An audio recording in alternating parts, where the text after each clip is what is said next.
రైతులకు యూరియా అందించడంలో కాంగ్రెస్ ప్రభుత్వం పూర్తిగా విఫలమైందని మిర్యాలగూడ బీజేపీ అధ్యక్షులు నాగం వర్షిత్ రెడ్డి అన్నారు.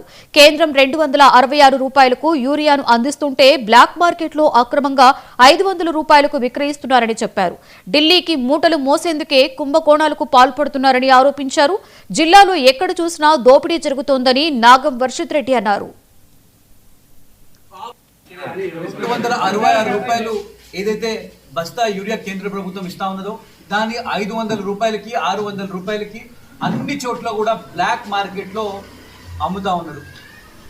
ఈరోజు అక్రమాలకి కుంభకోణాలకి కేర్ ఆఫ్ అడ్రస్గా నల్గొండ తయారవుతున్నది కాంగ్రెస్ పార్టీకి. అంటే ఇక్కడి నుంచి రాష్ట్రానికి పంపించాలి, సీఎం గారు అక్కడ నుండి మరి ఢిల్లీకి మరి మూటలు పంపించాలి. కాబట్టి మరి ఈ రకంగా ఈ యొక్క కుంభకోణాల్లో పాల్గొంటూ బియ్యం అమ్మింది ఈ యొక్క కాంగ్రెస్ పార్టీ ప్రజాప్రతినిధులు, కాంగ్రెస్ పార్టీ నాయకులు.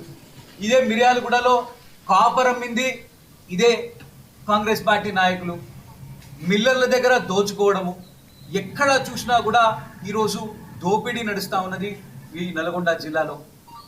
మరి ఈరోజు నల్గొండ ప్రజలందరూ కూడా ఆనాడు ఉమ్మడి నల్గొండ జిల్లాలో 12 స్థానాలకు గాను మరి 11 స్థానాల్లో ఈరోజు కాంగ్రెస్ పార్టీ ప్రజాప్రతినిధులకు ఓటేసి వారిని ఎమ్మెల్యే గెలిపిస్తే ఈరోజు నల్గొండ జిల్లాకి సంబంధించినటువంటి ఏ ఒక్క అభివృద్ధికి నోచుకోలేదు. 266 రూపాయలు ఏదైతే బస్తా యూరియా కేంద్ర ప్రభుత్వం ఇస్తా ఉన్నదో దాన్ని 500 రూపాయలకి 600 రూపాయలకి అన్ని చోట్ల కూడా బ్లాక్ మార్కెట్లో అమ్ముతా ఉన్నారు.